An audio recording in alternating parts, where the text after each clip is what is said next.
Pasalnya, Baim kekeh untuk bercerai, sebaliknya Paula ingin tetap mempertahankan rumah tangganya. Sementara untuk hak asuh anak, keduanya juga belum menemui titik temu meski Baim juga ngotot untuk mendapatkannya.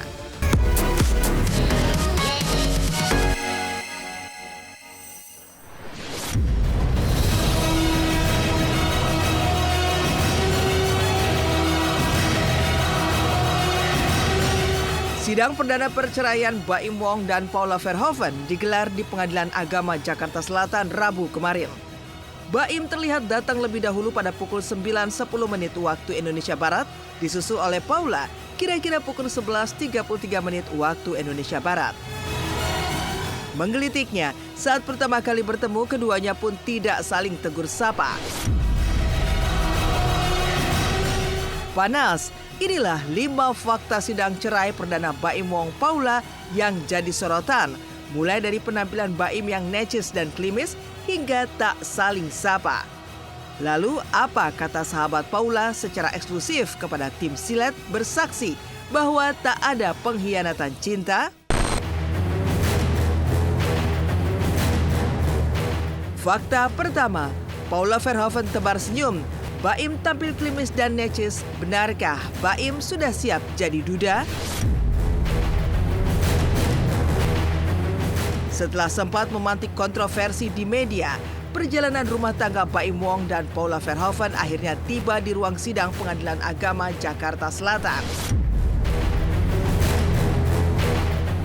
Ya, Rabu kemarin sidang perdana perceraian pasangan yang menikah pada tanggal 22 November 2018 lalu resmi digelar.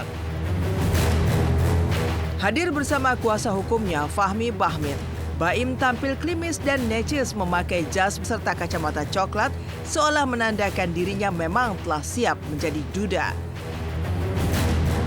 Tak hanya sekedar melemparkan senyum, Baim juga meminta doa kepada awak media agar persidangan hari ini dilancarkan.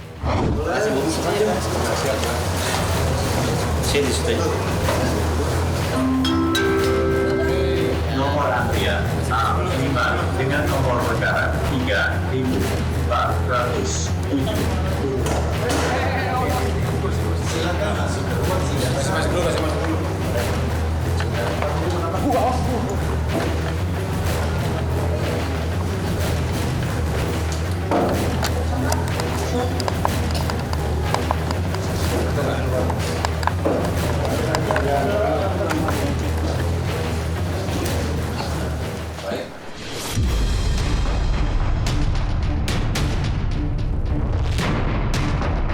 Berbanding lurus dengan penampilan Baim, Paula yang juga ditemani kuasa hukum dan sang adik Chelsea tampil tak kalah ciamik dan anggun.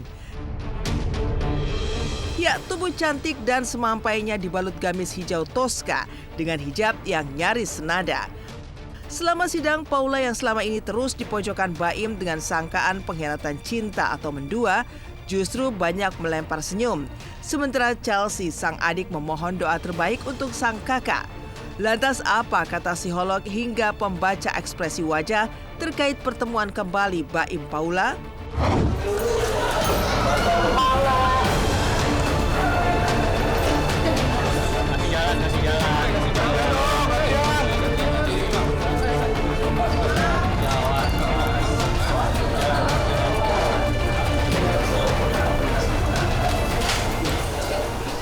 Untuk anak-anak, adik, kita sebagai keluarga support aja udah, doain aja. saya sih ngelihatnya apresiasi kepada orang ini karena dia tidak pernah memberikan komen-komen yang negatif atau apapun tentang masalah rumah tangganya. Itu yang seharusnya. Dalam ilmu psikologi ada figure and ground. Mana yang mau ditampilkan di depan, mana yang jadi background. Misalnya dikatakan isu perselingkuhan dan sebagainya, semua orang ribut tentang itu. Padahal itu belum tentu gitu. Apakah itu bisa dibuktikan dan sebagainya kan silahkan di persidangan. Tapi tidak diumbar di media sosial. Kalau kita perhatikan bahwa kebanyakan dia menghindari tatapan mata, kan dia nunduk kalau nggak ke samping, kalau nggak gerak-gerak terus. Artinya apa? Dia memilih untuk menyembunyikan perasaannya, dia memilih untuk tidak berinteraksi. Artinya mereka berdua tanda petik gitu, mencoba untuk menutupi dengan tampil baik-baik saja di ruang sidang, tapi sebetulnya tidak baik-baik saja. Terlepas dari itu semua, ketika seseorang tampil neces, tampil rapih gitu ya, kayak yang ditampilkan Baim ketika datang ke pengadilan, itu juga bisa sebuah bentuk tanda petik terapi buat dirinya sendiri. Untuk menghibur dirinya karena dia akan menghadapi sebuah hal yang menyakitkan. Dia akan menghadapi sebuah hal yang menyakitkan. Ada orang-orang tertentu yang melakukan hal itu sebagai tanda petik obat buat dirinya secara psikologis.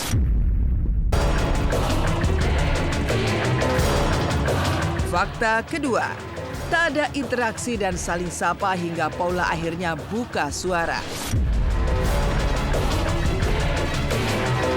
Sidang perceraian ini juga menjadi momen kali pertama buat Baim dan Paula saling bertemu dan bertatap muka setelah kisruh rumah tangga mereka mengemuka di ruang publik. Tapi sayangnya, pasangan yang pernah bersama atas nama cinta ini terlihat terus berjarak satu sama lain. Ini terlihat saat keduanya enggan saling tegur sapa bertemu di ruang sidang yang menjadi pertemuan pertama mereka setelah 6 bulan berpisah.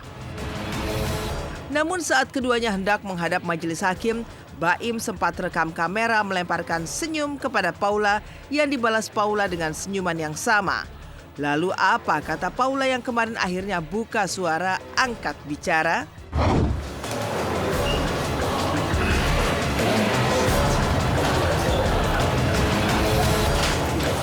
Karena itu saya minta karena saudara penggugat berisipan dan tergugat tanda tangan di sini.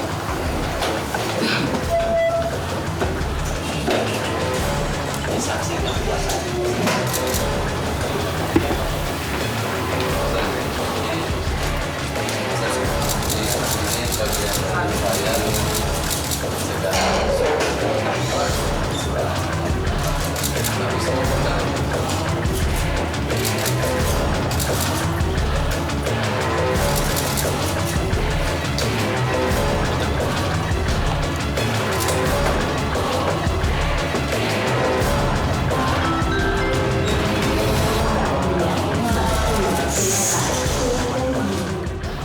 Di kesempatan kali ini cuman mohon doanya semoga semua berjalan lancar dan semua berjalan yang terbaik.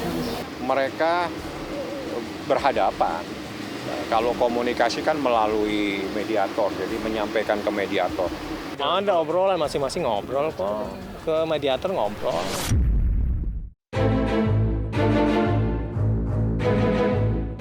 Namun suasana kaku dan hambar begitu terlihat di antara Baim dan Paula. Netizen pun menilai jika senyuman Paula terasa begitu dalam dan menyimpan kesedihan. Benarkah?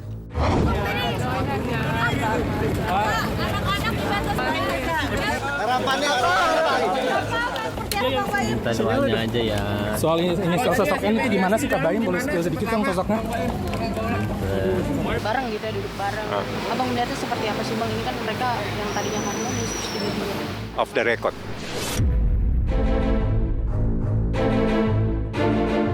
Saya ngelihatnya sih normal-normal aja ya, bahwa ada orang yang sedang berseteru, ada gugup, ada canggung, ada caranya untuk kemudian berkomunikasi, bingung mau dengan cara seperti apa. Karena sudah lama mungkin tidak bertemu dan sekali bertemu juga kemudian di ruangan persidangan, mereka jadi ya menjaga jarak, menjaga kemampuan untuk berkomunikasi jadi dijaga. Mereka sudah bisa redam, bukan hilangkan ya, redam. Kenapa? Kekisruhan di antara mereka berdua itu kan bukan baru kemarin. Ini kita bicara udah skalanya bulan bahkan menjelang tahun mungkin. Yang baru terbuka ke permukaan kan baru akhir-akhir ini. Senyuman itu kan yang ketika dia senyum terus kemudian langsung cepat hilang, itu kan sebetulnya senyum di permukaan. Di dalam mereka bisa jadi masih merasa sakit, merasa marah, merasa sedih dan lain sebagainya. Itu sudah pasti senyum di permukaan, di atas gitu.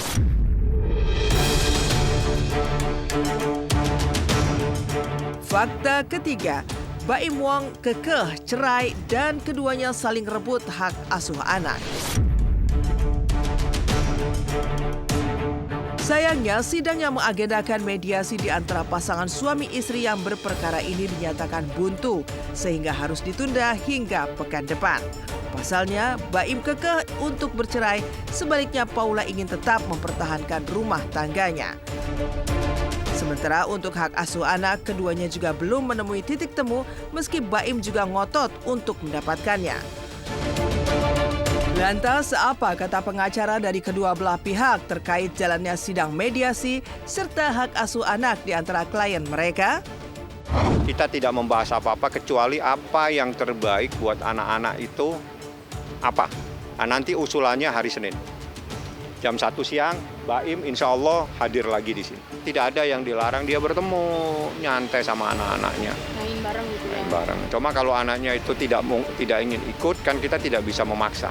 Nggak ada itu yang dilarang, apa itu mustahil lah. Baim tidak mungkin tipe seperti itu. Dia memberikan akses kok. Nggak ada yang dibahas, harta, nafkah tidak ada. Murni persoalan perselisihan dan pertengkaran plus perceraian dan hak asuh anak. Lainnya tidak ada. Terkait dengan ada isu-isu gitu kan, itu dinyatakan tidak ada yang betul. Tidak ada yang betul. Dengan rekaman beredar itu tidak, biar itu dibuktikan di pengadilan. Nggak ada direbutin. Bagaimana? Itu maka kita minta dari awal bagaimana mempertemukan bahwa anak itu adalah suatu champion ya, yang harus dirawat oleh kedua orang tuanya.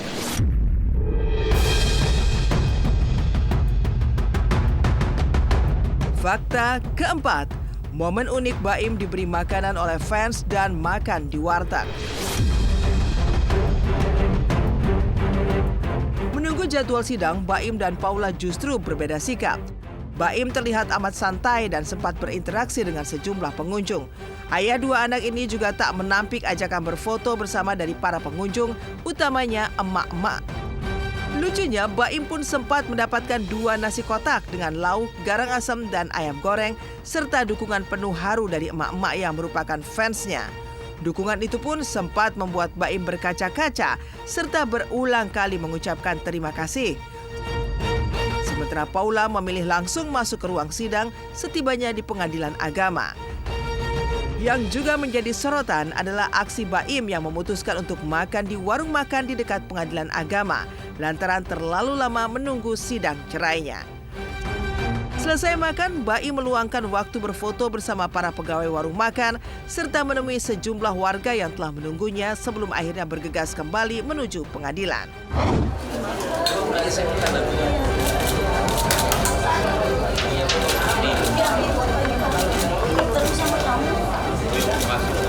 Saya lagi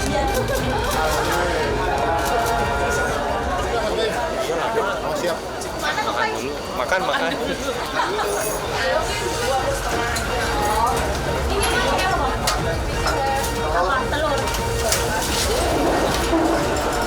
Baim lebih yang kalau bahasanya more sociable gitu lah, lebih punya citra sosial besar dibandingin Paula. Sehingga posisi Baim itu punya sebuah tuntutan, yaitu tuntutan buat dia tampil bagi fans.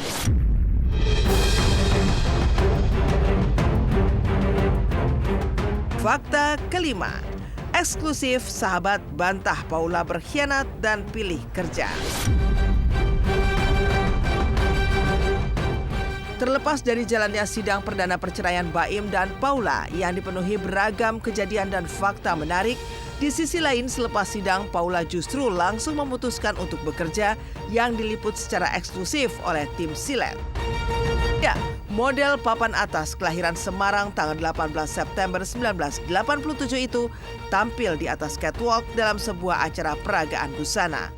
Kepada Silet, sahabat Paula, Titis Syahputra, meyakini jika sahabatnya itu tak pernah berkhianat terhadap Baim Wong lantaran ia begitu cinta dan bucin terhadap sang suami.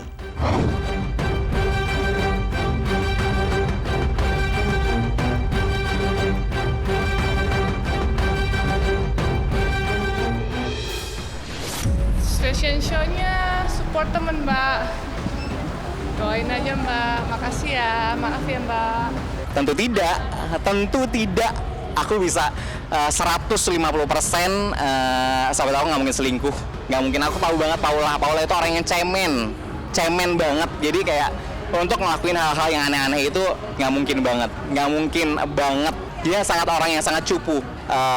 Masalah selingkuh aku jamin itu tidak terjadi. Dia itu sangat mencintai Baim dari dulu gitu. Jadi aku tahu banget dia bucin parah. Dia orang tenang. Ya. Dia cukup tenang untuk itu. Itu kan menggambarkan suatu kedewasaan sebenarnya gitu kan. Kedewasaan berpikir, kedewasaan bertindak, sehingga ya bisa memilah mana yang perlu direspon, mana yang tidak perlu direspon.